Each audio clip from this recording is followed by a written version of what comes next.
Imam Bukhari was very stringent in his conditions, and his conditions of authenticity and reliability of narrators are far more stringent than the other ulama. As a result, although his process would have excluded many ahadith, one thing that others agreed upon is that whatever he included was authentic in the extreme because of his stringent conditions. However, this isn't to suggest that whatever Imam Bukhari rahmatullah alayhi himself precluded and did not include in his book, he did not consider to be Sahih. Because on a number of occasions, it's been related from him with a chain that he said, I have selected the ahadith of my book of Sahih al-Bukhari from a total collection of 600,000 hadith. He also said, and this is to be remembered, that I have only included Sahih hadith in this book, but the Sahih hadith which I have not included are many more than the ones I have included. So even according to him, there were many Sahih hadith which he, for some reason, deliberately and intentionally did not include in this book, even though he himself viewed them to be Sahih, unauthentic. So one shouldn't fall for this argument that if the hadith is not in Bukhari or it's not in Muslim, then it can't be Sahih.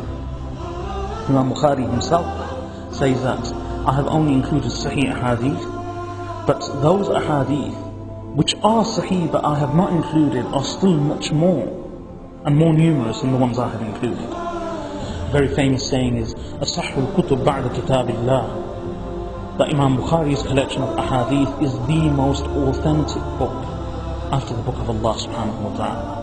But this is in comparison to and in relation to books that came after it. Otherwise, since Imam Bukhari rahmatullahi was born in 194 Hijri, and he actively began studying and collecting ahadith more or less at the age of 16, when he travelled first as 210 Hijri, and he only, according to some estimates, began collecting ahadith for his book Sahih al-Bukhari approximately around 223 Hijri. 216 Hijri, when he was 23 years of age. As a result, when ulama say that this book is the most authentic book after the book of Allah subhanahu wa ta'ala, most often they refer to all the collections that came after him. They refer to the endeavours and efforts of the ulama of his own time, his contemporaries, and those who came after him. Otherwise, it's very difficult to compare what he did with those who came before, for the simple reason that there were many ulama who had only one or two links between them and Rasulullah sallallahu alayhi wasallam. As a result, the reliability of the narrators, they understood and were able to grasp better than even Imam Bukhari, who came much later. And those ahadith that Imam Bukhari could not collect because he could not find a reliable chain from himself to Rasulullah alayhi salatu wasalam, because the weakness of the narrators appeared in his generation, or the generation before him, or the generation before that generation. This defect, this fault, may not have appeared at all in the collections or the narrations of those scholars who came much before him, who had only one or two links between them and Rasulullah sallallahu alayhi wasallam.